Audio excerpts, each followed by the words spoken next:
Hey dorks, just a quick message reminding you to head over to twitch.tv/mindgappodcast and give us a follow. We live stream when we record our new podcast episodes, and we're live streaming video game sessions on Saturday nights at 8 o'clock p.m. Central Time. We're playing super rad stuff like Among Us, Keep Talking and Nobody Explodes, Jackbox games, and Tabletop Simulator. Come hang out and play along with us. That's twitch.tv/mindgappodcast. Mind Gap Podcast.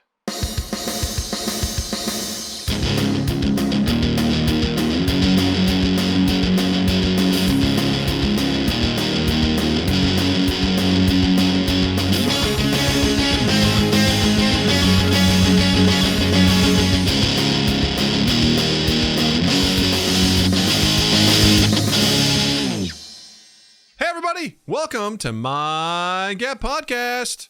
I'm Doug. I'm Justin. And I was reading the chat as I was trying to talk, which is why I elongated that out, because I wanted to be like, wait, what does that say? How's everyone doing? You can't respond, but that's cool. Welcome to our show. I'm sweating. This is really bad. Are you? Is it because things got off to a rocky start, or because you're in a room with no AC? I mean, there's AC on my junk, which is good, kind of. Okay. Because my feet get really cold, really fast. Yeah. During the day, but yeah, we're doing a little bit off schedule, so I'm a little bit off my mojo. So things are just a little slightly askew today, but it's a good thing. But I have way more energy, I think, than I normally do because it's earlier in the day, so that's a good thing. You just had lunch, so you got fuel to get you through this. Yes, I've been moving around a lot this morning. I haven't done any exercise that I wanted to, but I've been moving, so I feel good. Feel like let's do this. Right. Excited to be here. Excited to talk to you again. You know, sooner than usual. So twice in a week, man. This is nonsense. A big deal. This is a real big deal, and we're excited to be here. I'm here for it. I'm here for you, pal, buddy, friend, buddy. I'm broken. Let's. That is my Christian name. Yeah. Don't try to repeat it. No, don't do that. Don't do that, please. Yeah. That's not what I want. You say it 3 times, and you know. Candyman appears? I don't know. That's all I could think of. Then I show up behind you and I give you an unsolicited shoulder rub. Exactly. Don't do that. That reminds me of people do D&D beams all the time. And you're familiar with the concept of like a D20 dice. It's a dice that has 20 sides. Yeah. A 20 is a critical success and a 1 is a critical failure. Okay. And there was a wonderful meme the other day where the DM goes, all right, and you walk into town and you see a dog. And the barbarian goes, I want to pet the dog. Okay, roll animal handling. And they rolled a 1. It goes, you slap the dog. I like the concept that a critical fail roll results in you not having motor skills. They're just like, well, because you can picture that in real life, right? Like you go to do something, and I see that all the time where I'm like, I just try to walk in through a door and I trip and I hit into the door. I'm like, oh, I rolled a 1 on that. Like that was critical failure in athletics, apparently. When you fall upstairs. Mm-hmm. Yeah. Or the other one was, you know, there's an orc standing on the edge of the cliff, and then the warrior goes, I go to push him off. All right, roll a strength check, and they roll a 1. And it goes, you awkwardly touch him on the back. You awkwardly rub his shoulders, and he doesn't like it. I love that. Those are the things about D&D that I think get to be so much fun, that sometimes when people are so into winning, they miss these beautiful moments of failures of what happens. Absolutely, yeah. Like when someone is just trying to convince someone or persuade them and they roll like a 1, it's like, how bad can this get? It's like you accidentally try to call them Claire and you call them a cunt, and the conversation ends, you know? Like, right. Your tongue gets tied, you know? I love that. This is making me more and more excited to play the one shot. Yes. Which, yeah, I keep thinking about that all the time. Like your first foray into this, I think will be very interesting because I expect you to be mischievous. And what's great is that there's always consequences to that. Sometimes they're good, sometimes they're bad. But if you're like, I want to try and steal something, I'm like, you can try. Roll sleight of hand. See if anybody notices. Like, you know.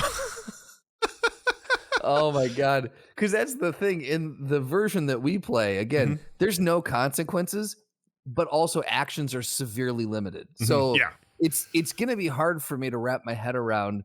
We have a clear, distinct goal in the one that we play, and it's going to be very hard for me to wrap my head around when you say, okay, let's begin. And okay, what do we do? And you're like, what do you want to do? Yeah, when we played Dungeons & Dragons, the fantasy board game, it is very stripped down. There's not really role playing. There's just very like, cool, you fight. And that's basically it. Always try to throw a little bit of the role playing in there. Because like when we roll or we do anything with our weapons, you always talk about you notch your arrow, you pull it back and you let it rip, it whizzes by and he sees it and he gets angry. Like you throw a little bit of storytelling in there. Yeah. But it's nothing to what I'm assuming the one shot will be. It's purely combat based. Whereas the stuff that I'm trying to build for you guys, there's gonna be a little bit of intrigue, hopefully. Who knows? Because the thing I run into is sometimes I'm like, I know where I want the story to go, but that's not the point. The point is, where do you guys want the story to go? Right. And I need it's like improv. Exactly. And I need to be more open to that. And I share some stuff with you throughout the week, and I never expect you to watch it if you don't want to, but just something as simple as, I don't know if you saw the one I sent to you the other day where, this very beautiful, dramatic moment happens where these characters go to dig up, see if they can visit the burial site of a friend that died in battle, and they realize that this body's not in this grave. They're like, can we figure out what happened? And they cast a spell to talk with plants, and it turns into this 6-minute, like, nonsensical diatribe where someone starts talking with crabgrass, and the DM named Henry Crabgrass, and the DM just rolls with it, like, and just is like, "Hi, I'm Henry Crabgrass." Wonderfully rolls with it too. It was beautiful, and it just, people would ask, like, I have so many more questions about plants now. Does it hurt when I step on you? It's like, it's a little uncomfortable. It's just the voice he came up with, and he was very much about consent. He's like, can I pet you? He's like, please ask before you touch me, and it turned into this beautiful thing, like, And that's what I love about it, because it's truly improv in its nature, and they can take a beautiful moment. And there was this other time where they were exploring this area, and it's like someone had been in there, and there was like a mess, but there was this chair in the room, and they focused on the chair for like 4 minutes. They're like, does this chair look like it belongs here? Was it brought in? Does it look like someone was tied to the chair? And after a while, the DM just goes, it's a chair. Like it became this thing where they were so focused on this. He's like, guys, it's a chair. And it became a joke later on. It's like they met the character like 40 episodes later. They're like, so that chair, did you bring it in or was it given to you? And they just keep the joke going about this chair. Very fun. It's silly. So I can't wait to have those experiences with you guys. I think that'll be, oh my God, that'll be really fun. Absolutely. Which is exciting. All right. Well, that's a fun little intro. Let's get through some housekeeping. So first things first, if you don't already, please check us out on Spotify. We exist there. You can listen to our podcast there, as well as anywhere else where you listen to podcasts. We exist. Let's see. Wait, we went. Nope. Within half a sentence this time. It was perfect. It was perfect all the way through. What accent was that? Don't know, but it was consistent the whole time. The whole time, it was consistent. Go ahead and just clip that. Go ahead and just clip that. That was a good start. All right. So, yes, we exist other places on the Spotify, but go check us out there if you'd like. Also, please, if you're so kind and you'd like to, come join our Discord server. It's a wonderful place where all of the fans of the show come and hang out. We share fun memes. We set up game nights. We share recipes. The recipes spot's been blowing up lately. People have been trying a whole bunch of stuff and sharing them, which is great. You can submit for throwdowns. You can submit for Ask Practical Doug. All that stuff exists there. It's a really fun community, small but mighty. If you want to check that out, go to twitch.tv/mindgappodcast. In the About section, just go ahead and click on, there's a little Discord button. Click on that. It'll take you right on over to the Discord server. You can hang out there and meet everybody. We're very friendly. We're very welcoming. We're always happy to have more people join us. Also, check out our merch on redbubble.com. Guess what? We've got something new now. We've got hats. We've got hats in the merch, which is super exciting. Cover your head with Mind Gap. I already bought one because I want one, and I also kind of need a new hat. So I'm like, That's cool. a good reason to buy something. Yeah. So you can head over to redbubble.com, type in Mind Gap Podcast. You'll see our designs. We've got 2 designs up there. One for the I Will Haunt Your Butt logo, and also for the classic Mind Gap Podcast logo. You get all sorts of stuff: t-shirts, hoodies, drawstring bags, travel mugs, coffee mugs, all sorts of shit. Pillows. Pick yourself up something nice and support the podcast at the same time. We'd appreciate it. And, you know, you deserve it. You've had a rough week. do something nice for you. All right. Treat yourself. Treat yourself. And last but not least, please don't forget to check out our video game live stream every Saturday at 8 p.m. Central at twitch.tv/mindgappodcast. We also record our podcast live, typically on Tuesdays at 8 p.m. Central. Today we're doing it on Sunday, but because Doug's going to be out on vacation, so we're making it work. But come check us out on Twitch, twitch.tv/mindgappodcast. Saturday nights, I do a live video game stream. This past Saturday, we, as a request from the old Discord community, we did a tabletop simulator night, and we played a new game I've never played before called Scapegoat, and it was so much fun. Justin, you would love this. I am bad at it, but the whole point is that you are goats, and you just pulled off a crime. You just stole some shit, and the cops are breathing down your neck. All right. And one of you has been identified as the scapegoat. So you're going to try and frame that person to take the fall while everyone gets away with the loot. But the person who's the scapegoat thinks that one of the other people is the scapegoat. So you have to figure out whether or not you are the scapegoat or whether or not you're actually right in who you're setting up. And so there's it's a little bit like Skyfall. Yes. So there's a lot of there's some nuance to it, which I didn't pick up on. Of the 6 games that we played, I was the scapegoat 3 times, 3 in a row. Nice. Didn't know it all 3 times. But 2 of those times I won because someone else got paranoid and they went to the cops. And regardless, when you go to the cops, the scapegoat always wins. So 2 of those 3 times I had no clue. And I was like, oh, I guess I won. So I'm pretty bad at it. But it was a lot of fun. I really had a really good time. Sounds like a blast, actually. It was really cool. So that's the kind of shit we get into. We're probably going to be doing some Jackbox games pretty soon. Although I think Jackbox 8 is coming out. So I might save it for that. Who knows? What the dub? We've got D&D, the fantasy board game, coming back up. And I'm always looking to do some Left 4 Dead 2. So we've got all sorts of shit we're always cooking up. So yeah. I'd say the next time Jackbox comes out, when Jackbox 8 comes out, I'm there. Nice. That's exciting. I'll be there for the inaugural, the newest edition. People have been clamoring for Jill to come back too, so I'm going to see if I can schedule that in advance.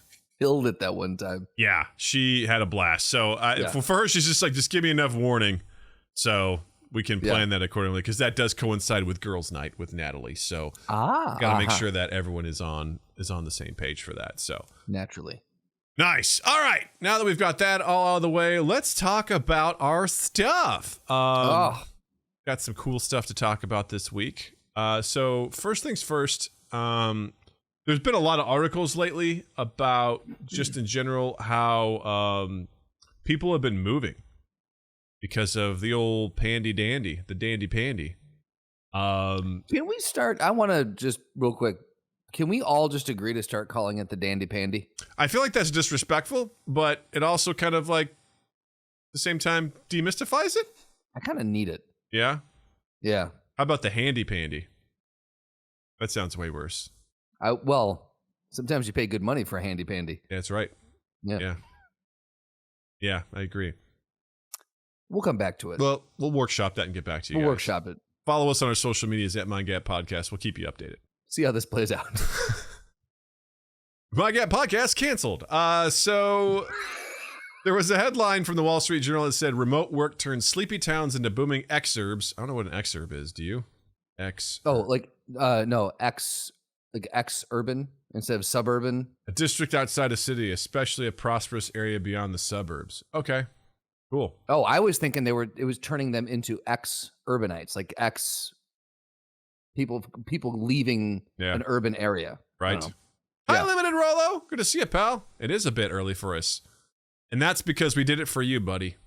Because you are several hours ahead. We want to make sure you don't have to stay up till 3 a.m. to catch our content. So you're welcome. You're welcome. Happy That's how much Sunday. we care about our fans. Right? We're willing to change our schedule for you. Absolutely. So it says remote work turns sleepy towns into booming exurbs, crowding schools and worsening traffic. In the Southeast, the influx to exurban areas is driving up real estate prices, straining government services, and sparking debates over whether to raise taxes. So, they specifically mentioned places like Charlotte, Charleston, and Jacksonville. And this whole trend has been fascinating to me for a couple of reasons. One, as I've talked about multiple times, like I'm a big fan of disruptions in traditional behaviors because I get sick of people just doing it for the sake of doing it because we've always done it this way. You know, like things like the music business, which we've talked about before. People are like, well, you've got to get a record contract because then with the record contract resources, you can go to a recording studio, which you normally wouldn't be able to afford. And then blah, blah, blah, blah, blah. And then over time, technology makes it easier to do recording at your home. And then things like YouTube exist. And then you create these outlets to other places that sort of break down those barriers. And I love that kind of shit. So in this sense, it's like, oh, well, you have to, if you want a really good job, you kind of got to go to a big city because that's where all the people are and that's where the businesses are headquartered. So you got to go there. And then you got to either live in the city or commute to the city because that's how you got to do it because you can't work from home because that's weird. But now, obviously, with everything that's been happening, most of the people are working from home and to the point where people are like, wait, why the fuck am I living where I'm living if I don't need to be here? And then people have just been sort of like, fuck it, I'll just move back home or I'll move here. Or people have been going to places like Idaho has been blowing up. Or, you know, some of those places Boise are like Boise, a hot market right now. Yeah, right. Like that's insane. And people are just like, fuck it, I don't want to be here anymore or where this is. So I'm just gonna take off. I'm gonna go. And it's blowing my mind that that's happening.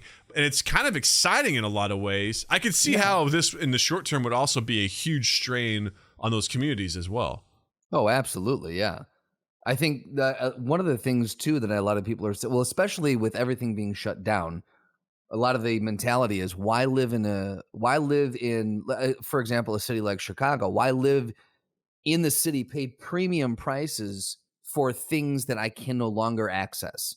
Yeah. And, you know, at least in the heat of when we were right in the middle of the lockdown in 2020, it was a lot of people had that thought of like, well, I live in the city, I pay a premium to live in the city, but I also get access to all of this cool shit that you can't get out in the suburbs or in a small town.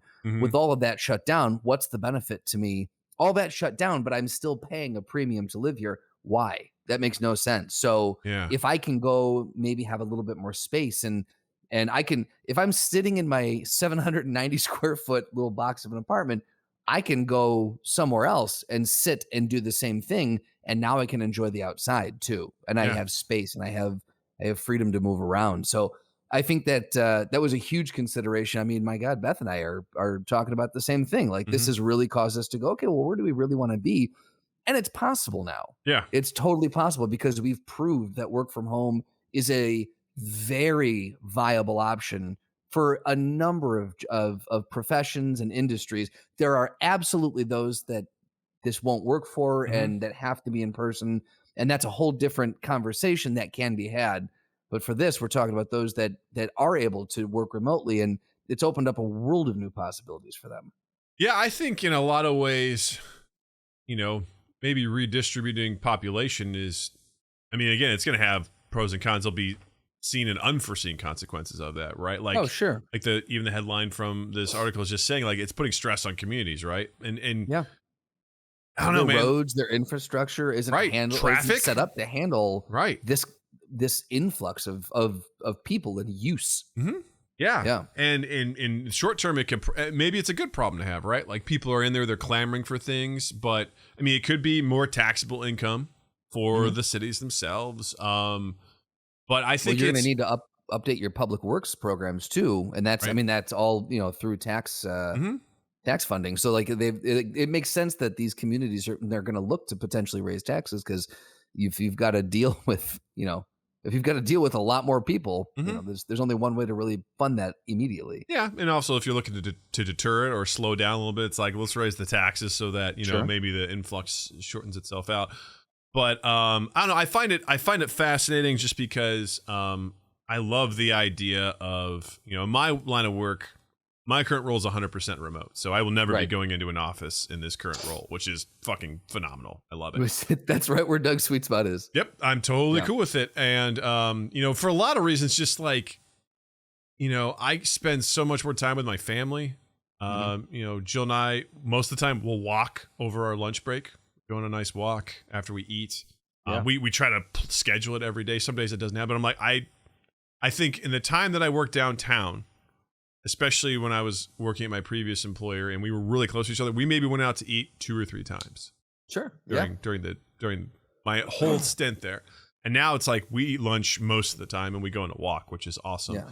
And then not to mention too, like as Natalie gets ready for, public school, we're thinking, man, the bus isn't that big of a deal anymore because we're both here. Like I don't necessarily need to be like, oh, is she going to ride the bus or not? I'm like, I mean, we could probably even walk her to school. I mean, school is pretty close to us. Close? Wow. Pretty close. It'd be a little bit of a hike, but it's not that far. Just those kinds of things are done. Like, or the idea of, oh man, if school gets out at like 2:45, then what do we do? We have to get her an after school program. It's like, no, I'll just hop over, grab her, bring her back home, and go from there. It's like it simplifies so much stuff. Absolutely, and, same thing with our dog. Just taking care of our dog, and I don't know, life in general for me in that is it's been great. It's also been a real strain on me mentally and emotionally because it's really changed what's important to me. And sure, I don't know if you want to call it a reduction in ambition, but I'm pretty happy with my home life and spending time with my family. And like Friday, I was like, all right, we're gonna because basically on vacation, I'm like, we're gonna start this off right. Jill and I are both gonna go pick up Natalie. We're going to go to a barbecue restaurant, which we haven't been to in months. We're going to go actually eat there. After that, we're going to go miniature golf, do that, and then we're going to have a fire. And we did all of those things. It's a great family night. That was an awesome family night. I was like, this is the fucking best. Like, this is amazing. And it's made easy to do because I work from home. Right. So how's that kind of stuff affected you? To your point, I don't think it's a reduction in ambition, more so a reallocation of values. Like you're reallocating what's valuable to you, what's important in your life, and it's reassessing that. I don't see it necessarily as a reduction in ambition per se. Like you're just really you're able to hone in on what holds value and what's important. What gives your life excitement and meaning? Mm-hmm. And I think that's a gift to be able to do that. It's funny because a part of me feels like I'm failing because of that. And that's that weird. Yeah. I don't know if I just want to blame society on that, but there was just always this pressure to be like, you got to go. You want to get to the top of everything. Absolutely. And early on in my career, even when I worked at the hotel, it was one of those moments where I was like, would I want to be a general manager of a hotel? And I saw what our general manager did and how he basically was on vacation, but he couldn't actually be on vacation. He was constantly checking emails, checking in on stuff.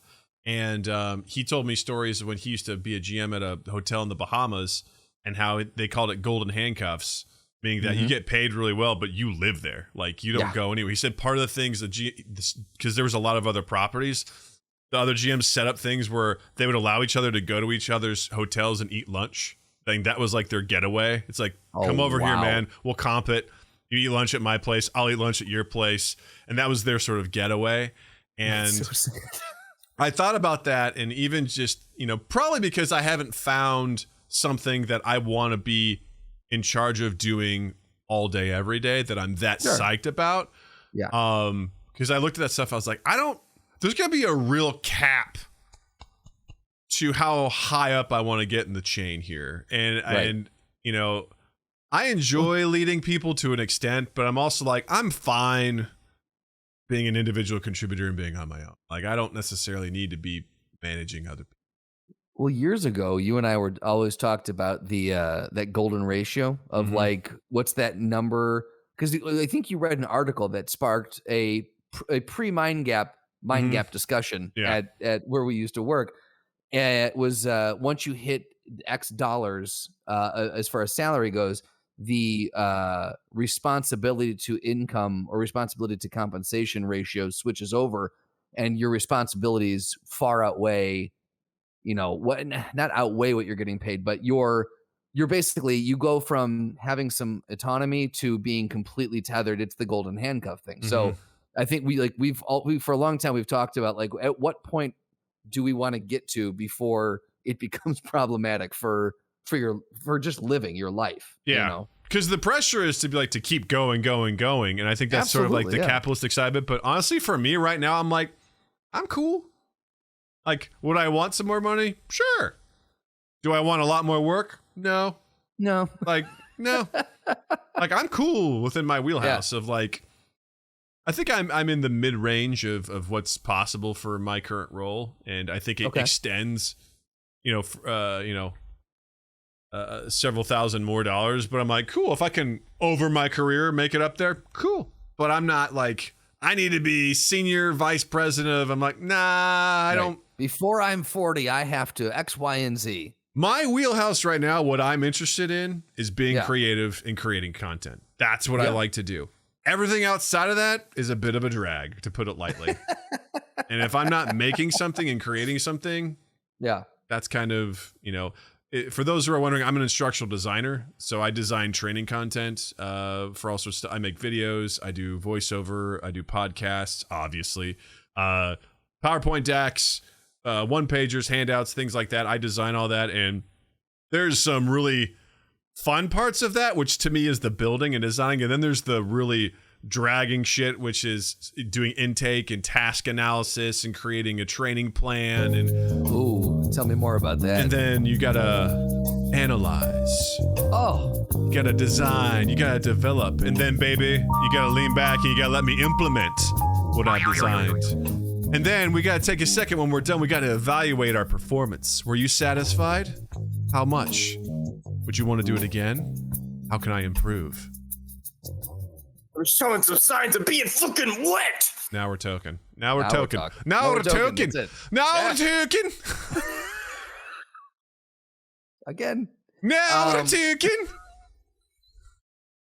It's like some Scottish Norwegian hybrid. I don't know what I got going on here. So, Noah, okay, bye. Okay, bye. He hates that so much. That was Noah stopping in to say, I'm showing some signs of being fucking wet. To go back to the chat for a second here, like Noah said, wait a minute, oh wait, never mind. That was way too far away. He says, got to move to Nashville and work from home, right? Limited Rollo says, more people equals more policing, more public services being used, more food being bought, so on for those communities. And Married with Gaming says, I really hope my company moves to completely remote, but he's likely to win the lottery twice before that happens. So I hope you win the lottery twice. That'd be cool. That would be cool. Then you can be the beneficiary of Mind Gap Podcast. Yeah. There's definitely, I feel like, a hard line for me at this point in my life. And I don't know, I've kind of been half joking, but I think I've been kind of going through a midlife crisis of like, what do I really want to do? Like, am I happy doing what I'm doing? I'm like, yeah, kind of. But also I'm like, really like hanging out with my family. And I start to realize the ideas of I'm not my work. Mm-hmm. My work is not my identity. And I think I've been like that for a while, which is a good thing. I used to be really wrapped up in, I work at the front desk at a hotel. I'm a piece of shit. It's like, no, that's not who you are, And so I don't, that's why I've never been wrapped up in titles. People are like, I'm a senior associate. I'm like, I don't give a shit what your title says. I could fucking give a shit. What is it that you do? And also, who are you as a person? It's the same thing when I go to Facebook and all I would see is someone would have just pictures of their kids all over their Facebook. I'm like, that's your idea is you're a parent? Like that's who your identity is? It's like, these kids are who I am. I'm like, okay. I feel like I wouldn't want to talk to you in real life, like, because I feel like you just have a sweatshirt of your picture of your kids. I'm just like, I don't, you'd be the person that pulls out your wallet, like, look at these pictures of my kids. I'm like, all right. That's cool. That's what's on your bumper sticker. Yeah. Yeah. Oh yeah, that shit. Yep. Like, check out. It's me. It's my wife. It's my daughter. It's my dog and a cat. Honestly, why do those things exist? Like, what makes people be like, I need to put my family tree on the back window of my car? Why? It's the IRL version of social media. Like, it's just it's showing something that people really don't need to see. Yeah, exactly. Yeah. But yeah, I think the concept of that midlife crisis is I never understood it. Obviously, when I was younger, you always see the not the glamorization, but the dramatic exaggeration in TVs and movies and on the comics and things like that about a balding 40 or 50-year-old man in a sports car that he just bought, and identity crisis. As I'm getting older, I'm starting to understand that, sure, that's the comedic side of kind of mocking that, but there is really there is a concept of having, I think it's less of a crisis and having more of a self-realization or actualization of that I am not my job, or wow, life is fleeting, what am I doing with my time? And it's more of that. And am I wasting time? That's more, I think, the reality of what the midlife crisis is for most people. Obviously there are some people who just go off the deep end and they'll buy a sports car, they'll do the stereotypical thing. But well, I think that's connected because they aren't enjoying life. Right. They haven't enjoyed life. So they're like, oh, I'm going to go get this sports car. I'm going to go do this thing. And because that's the idea of what we kind of get programmed is, because at its core, it makes sense, right? You have to provide some sort of value to society. Right. Because if you don't, then people don't have a use for you. It's very kind of gross to think of it that way, but it's true. I think it goes back to just sort of how we were as a collective of humans, right?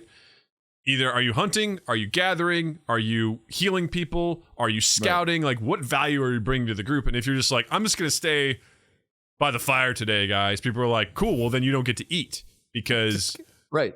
You gotta go do something. So, but at the same time, like, it's obviously more complex now in the idea of, well, I have to achieve a certain amount of wealth to be viewed as worthwhile, because then I can afford things that will make me happy in some sort of way. And yeah, it's a weird thing. And I don't know, I was just, I don't know, this pandemic has really shifted my mindset to be like, I'm very happy with being able to exercise.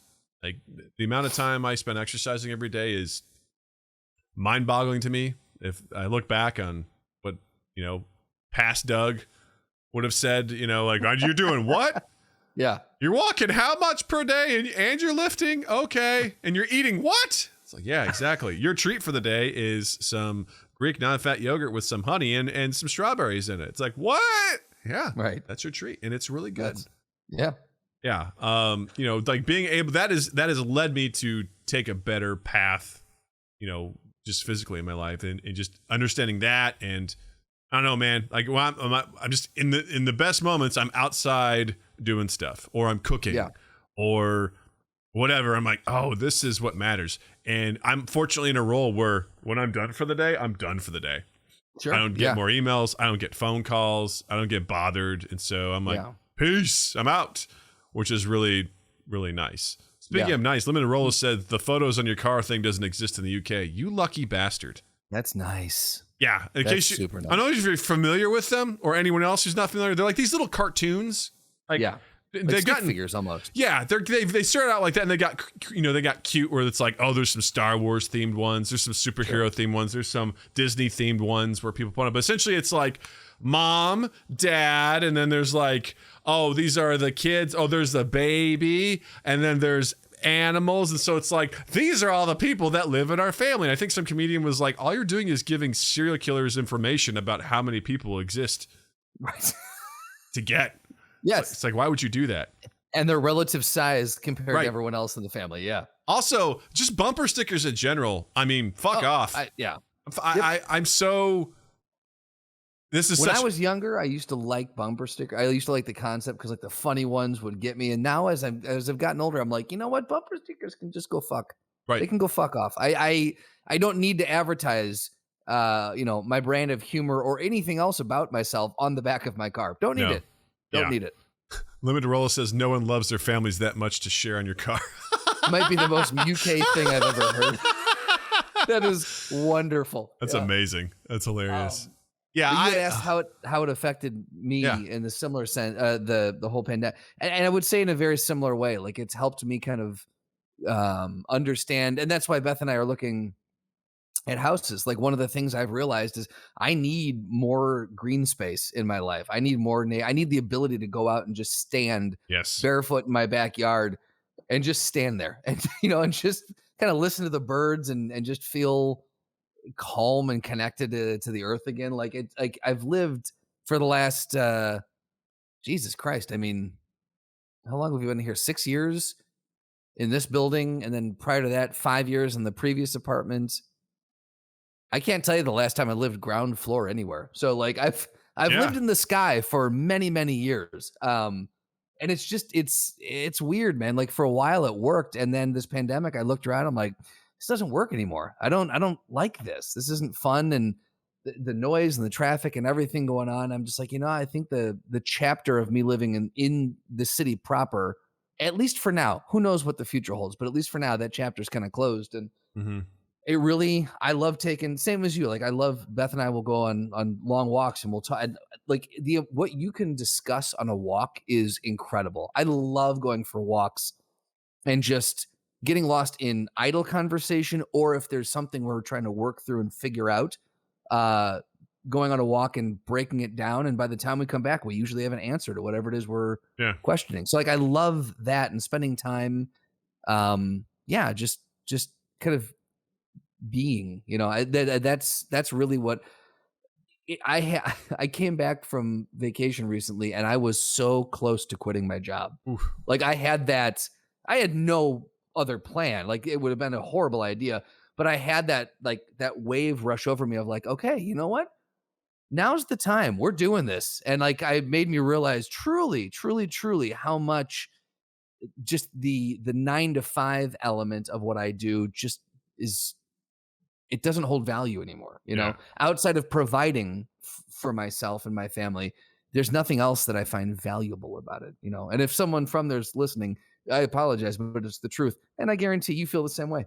Well, I also, not you, but them. Yeah, I know. I think it's one of those things of, I think that's okay. I think we should normalize feeling like I'm going to do what I need to do and then I'm going to go home and I'm going to live my real life then. Like the idea that you have to love what you do, like you have to be like just so engrossed and ingrained in it. And like, no, you don't have to. I mean, it's great if you want, if that's what works for you and that's what you found. Awesome. Great. I think that's a bonus. Yeah. But I think there's this misconception that you got to find so much value in your work, right, to assimilate it into your identity. Because what's one of the first things we ask when we meet people is like, what do you do? Right. Exactly. Yep. What do you do? Which is, for me, it's just curious because I'm like, I always want to know, like, what's your skill set? Like, what is something that you're interested in? Because for me, it can lead to other conversation. But isn't that interesting how we're almost like, hi, I'm Doug. So what do you do for a living? Oh, me? Oh, I'm an instructional designer. And there's like this little bit of like, ooh, what's that? Let me tell you all about it. And it's kind of, I don't know. It's just, it's weird how we've done that. I think you have just inspired me. I am now, from this point forward, going to change my approach to that. Now, when I meet someone new, instead of that being the first thing, it's what do you do for fun? Yeah. Instead of what do you do for living, that's going to be my new question is, what do you do for fun? Yeah. Noah says me saying I was throw people off. No, that's great. Noah says me saying I was a facilities maintenance engineer when I was a janitor. See? There you go. It's all about the title, right? Yeah. Yeah, it's one of those. I think that's a good way to go about it because I don't need to assess value based on your job. I mean, I think it's naive to say that there isn't value in certain jobs, right? If someone's a doctor, I'm like, that's pretty fucking impressive to me because I'm like, I can't do that. Yeah, and some people have legitimately cool jobs, like facilities maintenance engineer. Yeah, right? Yeah. That's pretty cool. That's pretty fucking awesome. I go, tell me the DTs, the DTs of that. Tell me those DTs about the PPs, No, I just think it's interesting how a lot of people I think have gained a new perspective on what holds value to their life throughout through the pandemic. And all it took was the world shutting down. Mm-hmm. That's it. Well, all it took was us shifting what we normally did. We needed, again, I say this with always the caveat of this pandemic has fucking sucked. It's taken lives. It's been awful. It's wrecked economies. It's wrecked businesses. But socially, it's caused problems, but also it's made us reevaluate what's important. And I think that is incredibly paramount to us, like breaking out of what we used to do, but just because we were doing it. The rat race, if you will. It's absolutely. People are like, no, wait, I don't need to do this. Like I can do it this way, or we can do, or also just businesses realizing, oh my God, we're spending so much money on rent, right, for places that we don't need people to be here physically all the time. Like we can actually be more productive remote.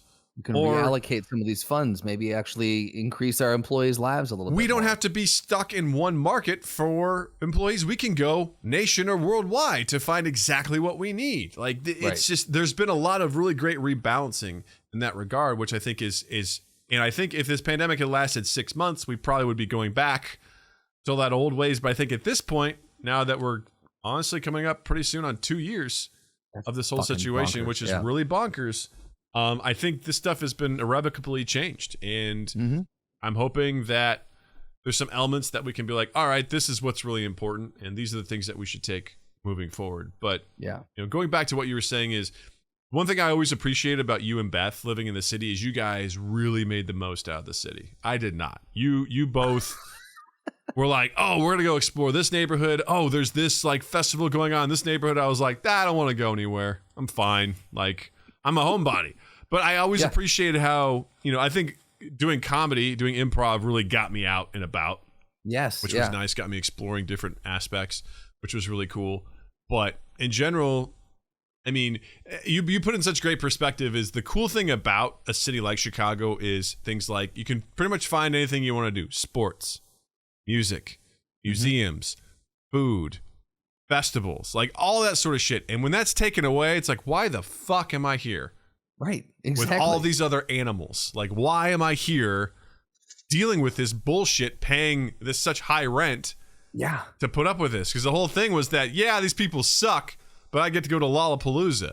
Yeah, these people suck, but I can go watch the Bears or the Bulls or the Blackhawks or the Cubs. And, I can pop up to Ribfest. Right. Yeah. Or there's, all that other shit that's going on. Like, it's so great to be able to try that stuff. And if it's not there, it's like, man, fuck this. Right. I want to... But the other side of you guys too is that you are very much like in tune with nature, and you enjoy going to places like Banff and all that, exploring Canada and stuff like that. So I think given the circumstances, it makes total sense to me that you two would be like, we're looking for something new. Which begs the question: no holds barred. Money's not an option. Okay, not an option. You can't use money. You have to figure out what to barter with. I always do that too. This is a barter system. Obviously, pelts. I become a hunter. There you go. Yeah. Where would you and Beth move? So if you're asking Beth this question, it is right back to where you just said. She's taking us to Canada, and we're living in the Great White North, in a cabin in the forest. And we're best friends with bears. Like that is, it's that's where we're going. If it was me you're asking, it's a really good question, man. I don't know. I feel very drawn. I've never been on the state side. I've never been to the Pacific Northwest, but I've been up near like Vancouver and Whistler in Canada. And I loved that like temperate rainforest climate up there, and just the amount of nature and hiking and rivers and just those little inlets from the ocean that like create these beautiful coves. And I feel like I'd probably go to the Pacific. If money wasn't an object, I would go to the Pacific Northwest, or I would at least we'd have a home there that we spent a good amount of time there. It's one of those things from a reality standpoint. It's super expensive, and the homes have not been updated since like 1997. It's bizarre. All of them are locked in a really weird time warp. But I really like from a just a nature and being outdoors perspective, because I love kayaking and hiking and all that bullshit that on Instagram you make fun of people for. Oh, you post another one of those. It's really fun. All of it really is. I gotta be honest. It's so much fun, and that area up there would provide for that. And as far as a way of life or just like existing outside of you get done with your work, then what do? It'd be amazing just to be able to walk out the door and hit a trailhead and go. Yeah. Yeah, Noah. What about? No, real quick. Noah says his perspective is pay $1,500 in the city and have a studio or a 2-bedroom that's dinky, and I hate my life every day. Or I spend $1,500 in a 3 to 4 bedroom home right outside the city and be comfortable. It's still close enough to the action. Amen to that. That's what I do.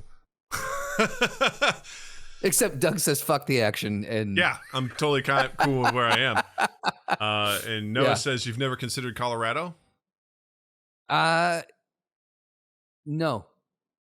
Because of the Ravagers, right? Because of the mountain Ravagers, yeah. Exactly. Yeah. They come down once every 7 years from the Rockies. Mm-hmm. You can read about them on Wikipedia. Wikipedia, the Star Wars Wikipedia. Right. What is that? No, I just want to verify that people heard you say Wikipedia. So. Right. Or you can read it on Rockipedia, the Rocky Mountain Wikipedia site, specifically about things that descend from the Rocky Mountains. There you go. Now, Colorado's great. I mean, I've been there once. I was in Denver for a day or two for work, and what I saw was great. And I know a lot of people love different elements of different areas of Colorado. It's just never something that really, I don't know. It's weird. I feel one of the things that I realized is that even though in Chicago we're landlocked, we're in the middle of the country, because we have Lake Michigan here, it makes it feel like you're next to a giant body of water. Mm-hmm. I don't like the idea of feeling so landlocked like in Colorado, which in Pacific Northwest, it's near water. I just like that. I like the feeling of being near a larger body of water. It makes it feel open to me. I don't know how else to explain it other than that, but it just it's got a nice calming presence for me. Yeah. That's cool. Nothing against Colorado, though. I'm sure we would have a wonderful time if we went there. Yeah. Yeah. I think, honestly, where would you go? Well, one of the things that's kind of come up, and this is going to sound super pretentious, probably. Mm-hmm. And a part of me is like, talk about this. I'm going to do it because I love you guys. Is after visiting Jill's family, Jill's sisters moved out of middle of nowhere, Illinois to kind of middle of nowhere, Wisconsin. And they're building a house up there, and they were living in a lake house. Okay. Bill's brother-in-law's brothers owned, and going up there and visiting a couple times, Jill was like, "It would be really nice to have a lake house," and I was like, "Yeah, sure." But then, like, the more we talked about it, I'm like, actually, it would be kind of nice. So it's actually something we're kind of exploring. Is like, what if? What if we found a place that was like... You're talking a permanent residence or like an extra residence? An extra residence. Yeah. Okay. That we would then potentially put on like Airbnb or something when we're not using it. Little income property. Yeah. Yeah. Which is now still gives me sweats to think about. But, at the same time, I'm like, would be kind of nice, But that being said, Doug's fucking real estate potential plans outside of that.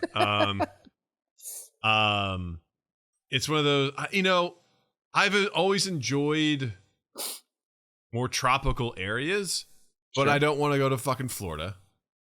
Who does? Let's really just put it out there. Honestly, I've gotten to the point where I'm like, I will only go down there if I fucking have to at this point in time.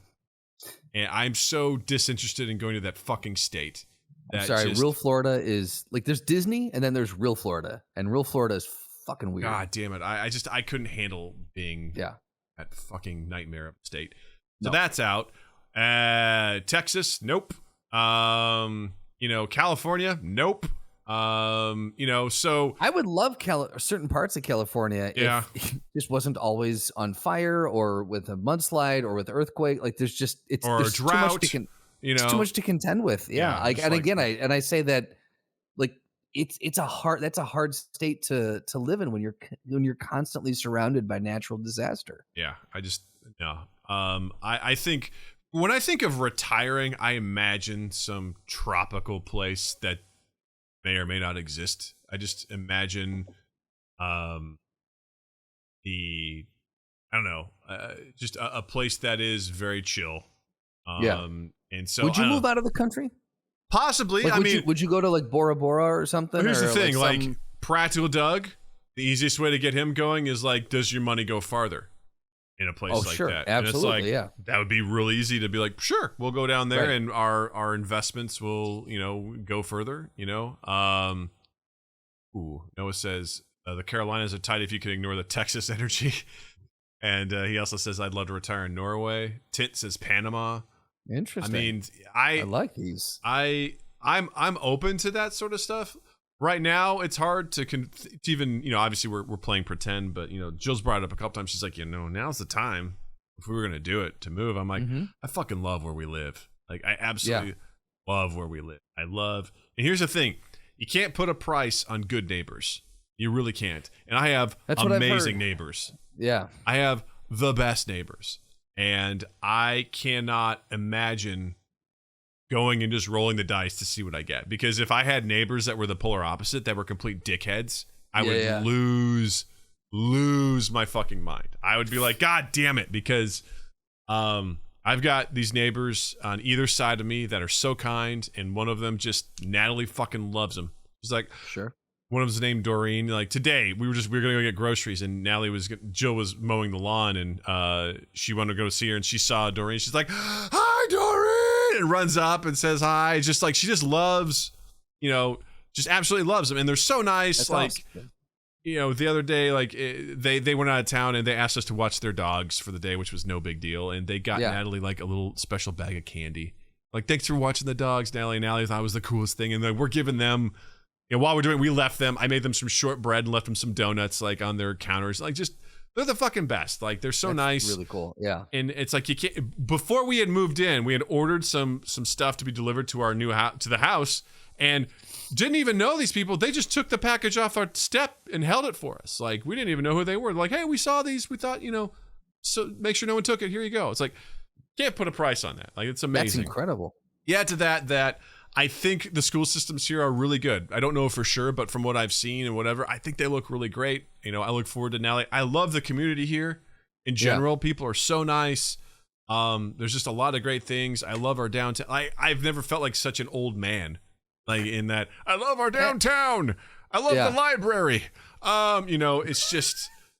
You don't sound like an old man. You sound like a nerd. It's just, this is something I haven't had in a really long time. Even when I was growing up in Kirksville, I mean, I kind of knew our neighbors, but we didn't have, I don't know. I felt like being in Kirksville growing up, that was a community, that was a home. And I haven't felt like that since I moved out here. So that means from the second I moved out at 18 until when we move in here, 2018. So up until 3. So basically from 18 to 35, I didn't feel like I was in a home. Like, I just felt like I was living from place to place. And this is the first time that I've been like, this is our home. This is our community. Like, I want to be a part of it. Like, I want to, That's spectacular. It feels really, really good to find that. And the idea to be like, well, we could move. I'm like, yeah, but we just got here. Right. I don't want to go anywhere else. Like, there'd have to be a very compelling reason. I wouldn't say I wouldn't. There's to be a very compelling reason to be like, let's pack all this shit up and go somewhere else. I mean, it would have to. I can't imagine outside of an absurd amount of money, or it would have to be so much to convince me to uproot and go right now. Because I'm like, this is where I want to be. What if Jill just came and said, hey, I've got this I just desire to go to this place. I found this really cool house in this really cool town, and she's got her reasons. No more money, no more anything, but would that strike up the conversation for you, or would you still kind of feel like you would want to dig your heels in and say, not right now? Well, we've talked about potentially moving closer to her family, because that's the one thing she really misses, is like having that closeness, because Natalie's cousins, especially from Jill's middle sister, are right around her age, and she just feels like, with Natalie being an only child, she's really missing out on that. Natalie's just been saying, today we're getting groceries, like, I miss my cousins. And it's like, it sucks. That's cute. Yeah. It is cute. But I'm like, I'm not just going to move just to be next to them, because there's two sides to that. Right. Positive side, she gets to hang with her cousins. The negative side, she gets to hang with her cousins. And just being around, my family is small and we are very disconnected. My parents were like, we will raise you and we will get you out of the house and then see you later. Like, that was like, they're like, mission accomplished. There's something about that Practical Doug can appreciate. It's like, cool, you did your job. We're moving on, right? Come visit. But like, that was it. That was the extent of what they were willing to do. And it was always like, I always continually was told, hey, go do what you need to do. Move wherever you need to move. Don't be held back by us. So there's a part of me I really appreciate. But the downside of that is Natalie's never going to know my family that well. They will be strangers to her because my family doesn't necessarily make a huge effort to come see Natalie and hang out with her. And the positives of that, also, like some of the negatives, we didn't have help raising Natalie. Like, it was just us. There was no one else around, so we made it work. Positives are, our house is our own, our time is our own. We don't have to be like, well, we have to go to so-and-so's house, or this is the Wednesday night where we got to do meals with the family, or so-and-so's just going to pop on by unexpected because they're in the neighborhood or whatever. Like, we don't have any of that. Like, this is... Which means we're very protective of our time. We're anally protective of our time. Where it's like you don't just protect your anus. It's like you gotta put on underwear and protect that. You know, that's the best way to do it. I think there's something to be said too about not moving. If you move into an area where you know a bunch of people or you've got family or whatever, that's fine. That's wonderful. But moving there because of that, moving there to integrate lives, I think that can be, and it works for some people, but I think there's a danger there of losing your autonomy or losing what you're just talking about, like your individuality, because you do have your nucleus now, and you don't necessarily want to be, incredibly linked to and dependent on what other people are doing in order for you to function. And I feel like if you move with the intent of we're moving for this purpose, there's the danger of losing a little bit of that self, or a little bit of that nucleus that you guys have built in your family.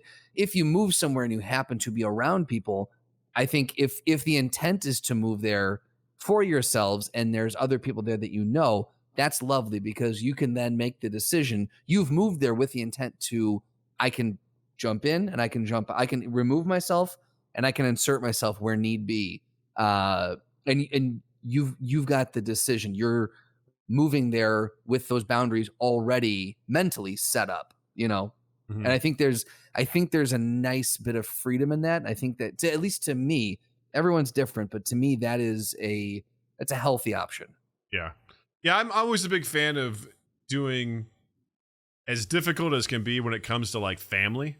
Yeah. And stuff like that is doing what you need to do. Because if you're constantly being like, well, we're supposed to, it's not unlike a job, right? We're supposed to do this because we're family. Sometimes it'd be like, if you weren't my family, would I be doing this? It's a great, Do I like you enough? Yeah. Because there's always that weird sort of like, well, we have to get together because it's Christmas. It's like, no, we don't. We don't have to. That's actually a really good point. We really don't have to. So why bother? Or there's no laws on the books that are making us do this. Or it's like, oh, well, my parents are divorced. They don't like each other, but I'm going to invite them both to my Christmas because we're all supposed to be together for Christmas. It's like, no, you're not. You don't have to. You can do whatever the fuck you want. Like, that's the kind of thing where I'm pretty avant-garde with that sort of shit, where I'm like, hey, we just saw each other at Thanksgiving. We don't have to see each other at Christmas. We're good. Right. Like, no, we do whatever the fuck we want. So in that regard, I agree very much in that, I don't want to move to a place for a person, or like, I want to do it because that can be a part of the equation. It can't be the only component of the equation. Absolutely, yes. And, like I said, if you move there for yourself and someone else is there, or you're like, oh, so-and-so is also there, that's wonderful. Mm-hmm. Like that's great, because you can make the decision when to engage and when not to. Exactly. That being said, Justin, there's a lot of real estate in Downers Grove. I feel like you should come check that out, Yeah, man. Right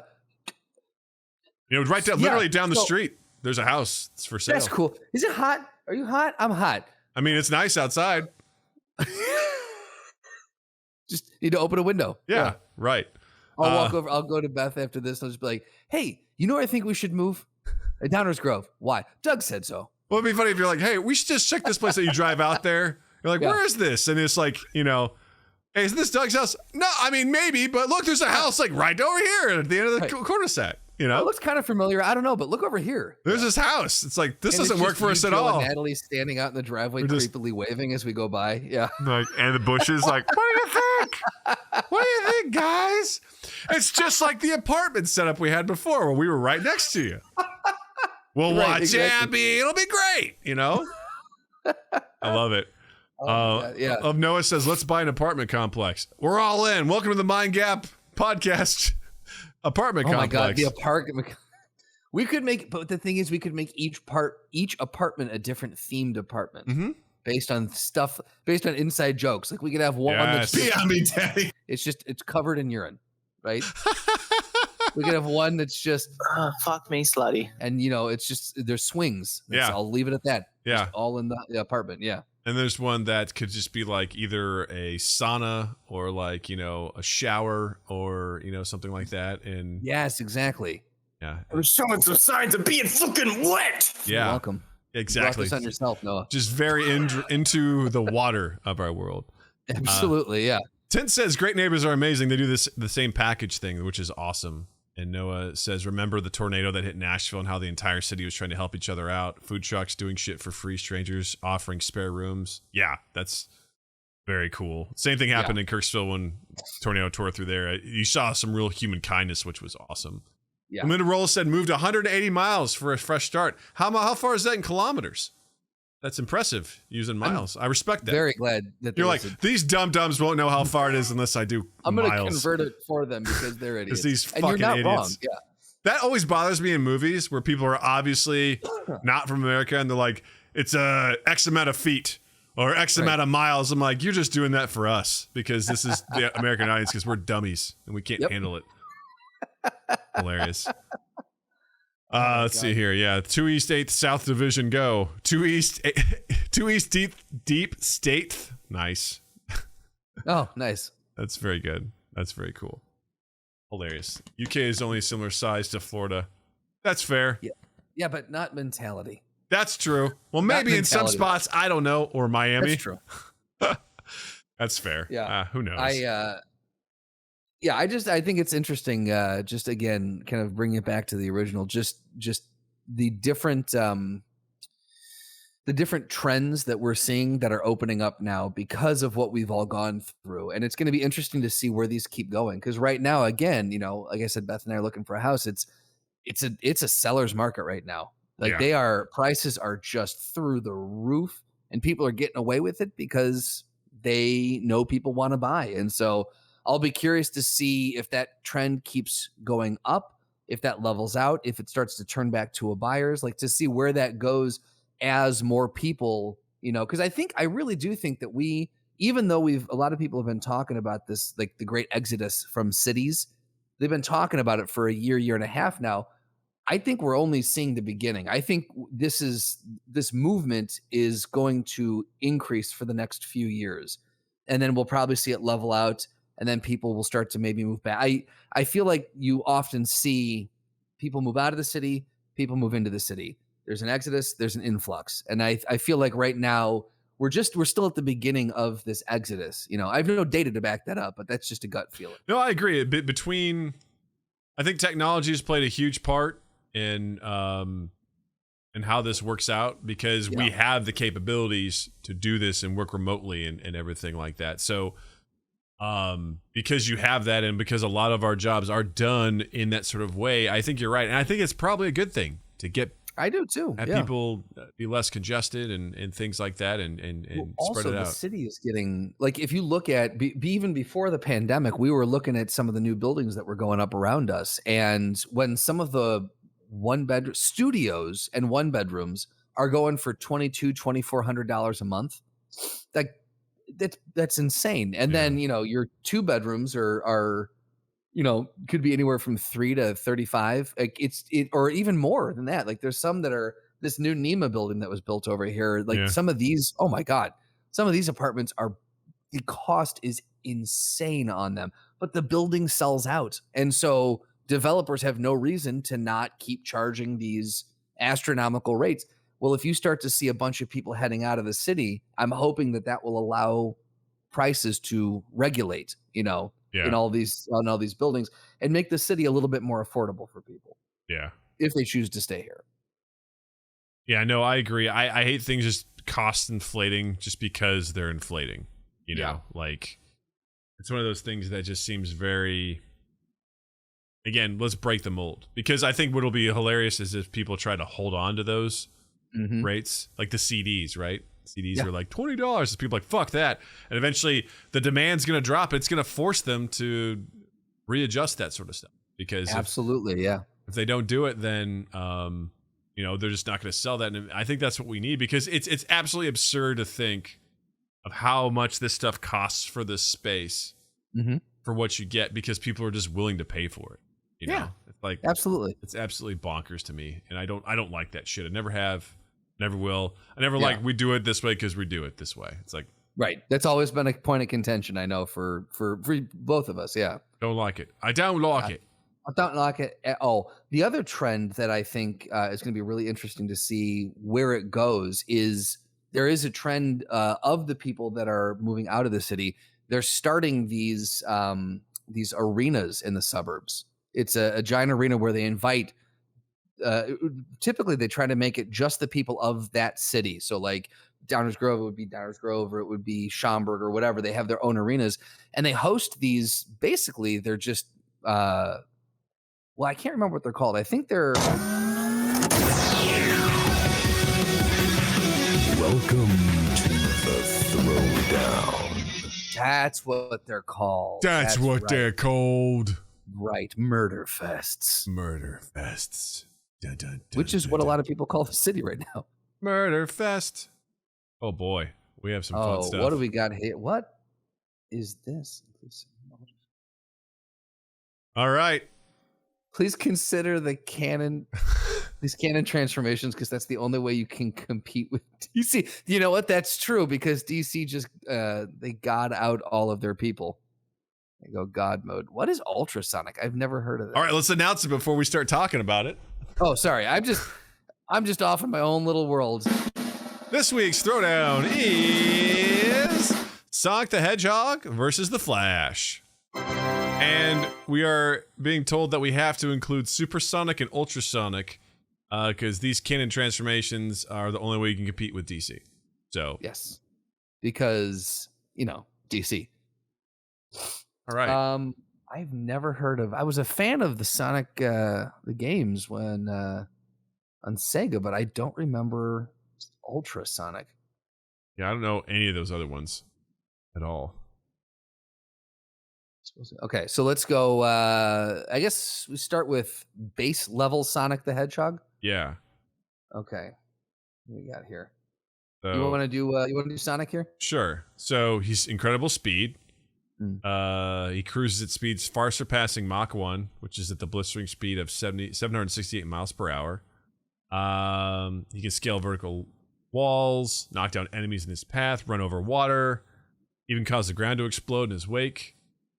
He's stated to be the fastest living thing in any world. Oh, okay. Bold. Bold. Let's see here. He can run maximum tilt straight lines, tight circles through sharp turns, yada, yada, yada.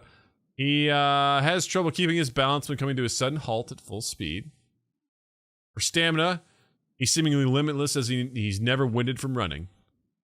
He can also set strong winds in motion with high-speed movements to attack opponents, similar to aerokinesis. He's very acrobatic. He's agile. He has reflexes to complement his speed.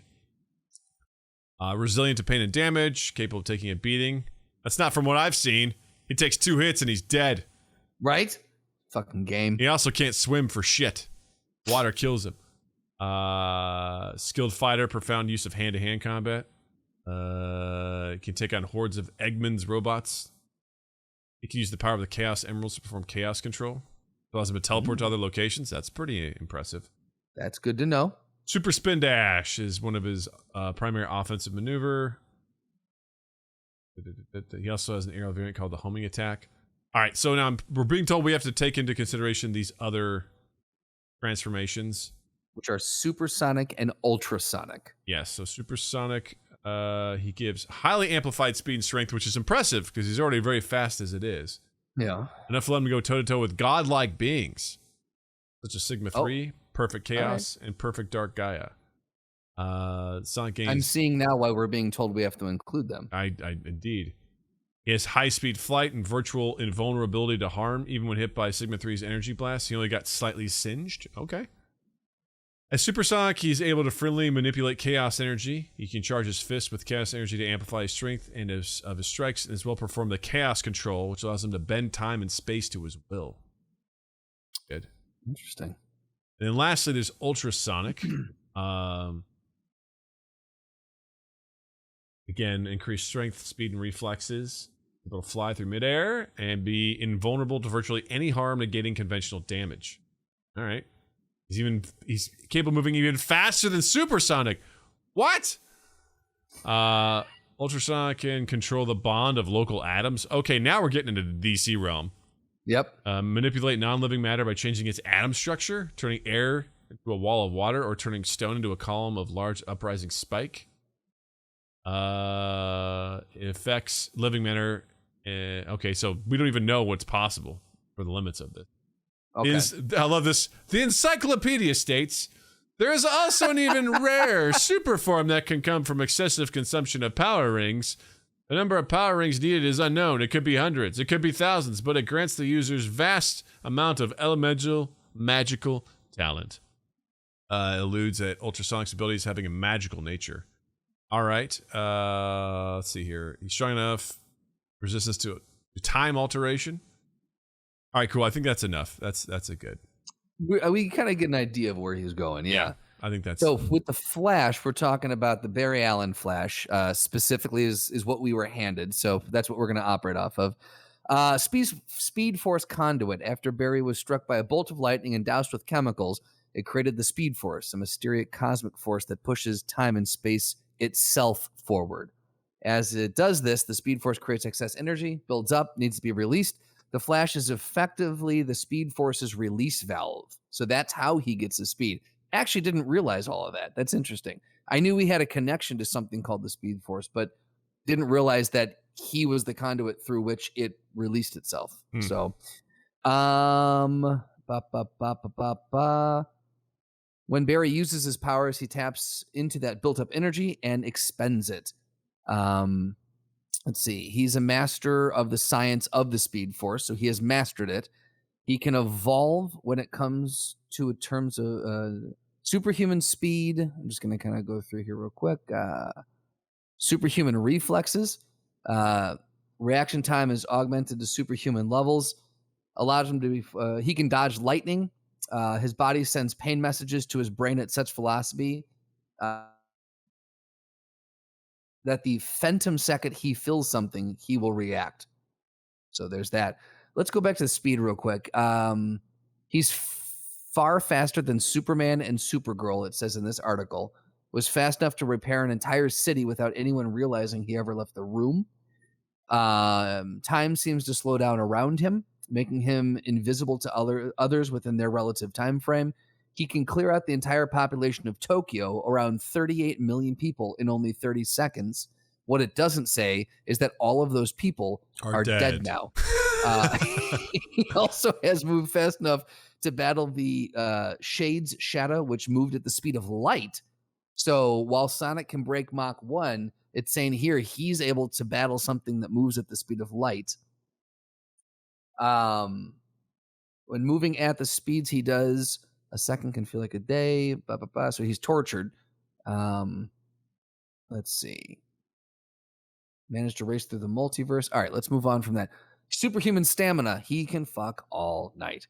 His body can handle the stress of moving at superhuman speeds. Superhuman agility. Superhuman strength. Speed Force aura. It's surrounded by a friction cushion. Field of kinetic absorption energy that protects him and anyone who is running with him. Okay, fair enough. Superhuman durability, accelerated healing, aerokinesis. By rotating his arms at super speed or running in a circular motion, he can create strong vortexes of wind. He can also use the slipstream of airflow created by his speed to draft millions of gallons of water behind him to keep a village from flooding. Interesting. Okay. Dimensional travel, so he can do that too. Electrokinesis, so he's got the electroblast, electromagnetism. Jesus Christ, goes on and on and on and on. Enhanced mental processes, enhanced senses. I mean, we don't need to go through molecular acceleration. Yeah, I mean, I could keep going. I won't, but yeah. So needless to say, again, even with everything that Sonic, all the evolutions of Sonic, when it comes to a DC character, they have outbuilt their character. What do we call that? They've skeleton kinged them. Yes. I think this would be this would be a phenomenal duel between these two, because they do share a lot of the same similarities. I think I would give the edge to the Flash for a couple of reasons. Well, I just read he has super steal. Yes. He admits that he can steal speed from others, but he needs to be in close range in order to do it. So there's that. He also has magic negation. So if Sonic is doing magical stuff, if the Flash vibrates at a certain frequency, Barry can disrupt constructs of magic. Ooh, interesting. He also was one of the things that Sonic did magic? Yes, I believe. Okay. At least it was magical. It was akin to magic. It's like got it. It seems like they have a lot of the same things, which I consider a wash. But Barry also has genius level intellect, which is not stated with Sonic. So I feel like Barry could outthink him tactically as well. His tactical analysis and things of that nature. Noah wants to throw a quick correction in here. Sonic, without being supersonic or ultrasonic, can move at over Mach 500. All right. So there you go. Seen faster. Not impressed. Doug is not impressed. Not impressed. Justin's not happy. I love it. He's very fast. I think it would be a very interesting duel, and I don't think it would be easy. But I think the Flash also has time travel. I know Sonic can pass. What does it say he could do? He can manipulate. He can basically travel wherever he wants instantaneously, but I don't think he can manipulate time. But the Flash can. Dog just entered the room. Hi. Loki. Left the room. She just busted open the door. That's cool. Just want this open. Don't like closed doors. She's like, hi, and I'm here. Yeah. Yeah, I think I think Flash would be this fight opens up and Flash is very confused at what he's seeing because he's never seen a Sonic before. And so there's definitely I feel like Sonic would have the upper hand at the beginning because Flash would be trying to figure out what the fuck this is. Yeah. And it's a hedgehog that looks nothing like a hedgehog that's running very fast. And so what's happening right now? What world am I in? Yeah. But after he moves so quick, he thinks so quick, I feel like he'd be able to catch up fairly instantaneously. And I don't know. I feel like, again, if he's close to him too, he can steal some of that speed. And what is Sonic without his speed? Yeah. But just a gnarly hedgehog. Exactly. You know? So, and while he has good hand-to-hand combat, so does Flash. So I think, again, a lot of this stuff is a wash. I think the Flash has fought other beings more powerful than Sonic. And I think that's fair, yeah. I think it would be a admirable fight, but I think at the end the Flash would win. I have to agree. I think Sonic would give him again a run for his money. Wait for it. But I think at the end of the day, it is That was a good one, guys. Really good. You know what? Actually, it was very good. I really enjoyed that one. Thank you, Council, for again supplying us with a wonderful throwdown. You're the best. We appreciate you. Yes. Justin, what do you have to recommend for this week? Well, Ted Lasso season 2 still going strong, so please check that out on Apple TV Plus. And then I just started Atlanta, which is Donald Glover's show that he has on FX. And the first 2 seasons are out. I think they're working on season 3 right now. I think they're shooting it. But obviously he won a ton of critical praise for this and some awards. And it's been on I love Donald Glover, Childish Gambino, everything he does. And this has been on my radar for a while. Finally just started watching it. And my God, what a great show. What an absolutely fantastic show. It's on Hulu right now via FX.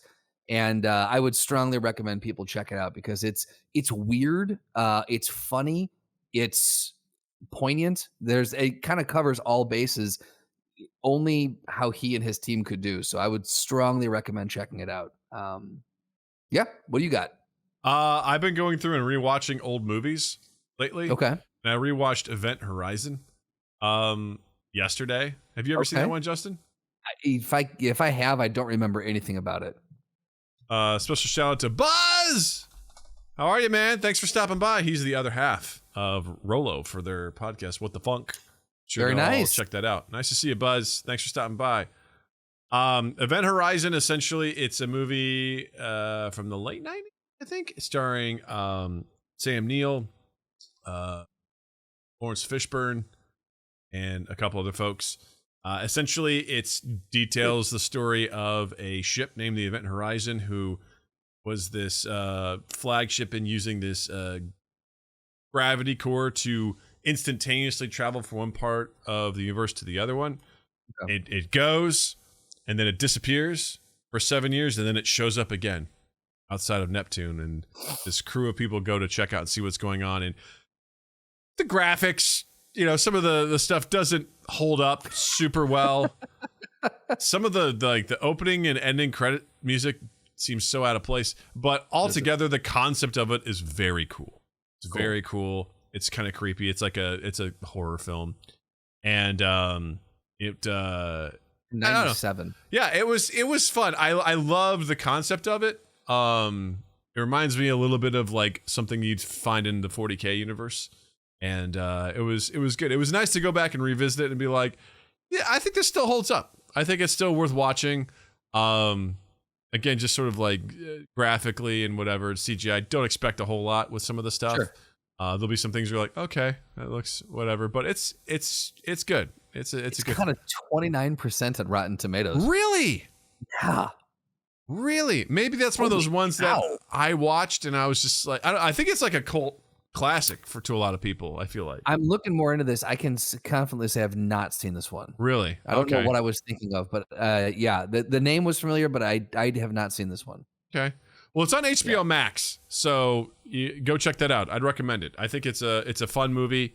I think it's worth checking out. It's funny when you go back and look at the Rotten Tomatoes score for some of those things. You're like, really? It was that bad, huh?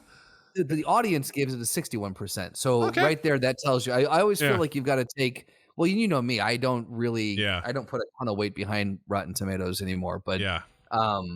Interesting. Okay. It look. It's on Hulu. It looks like, so you can check that out and Atlanta at the same time. Yeah. It's only an hour and a half, so it's a quick movie. So I'd say it's fun. The movie's probably a little too fast, but it's good. I enjoy it. Cool. Just check it out.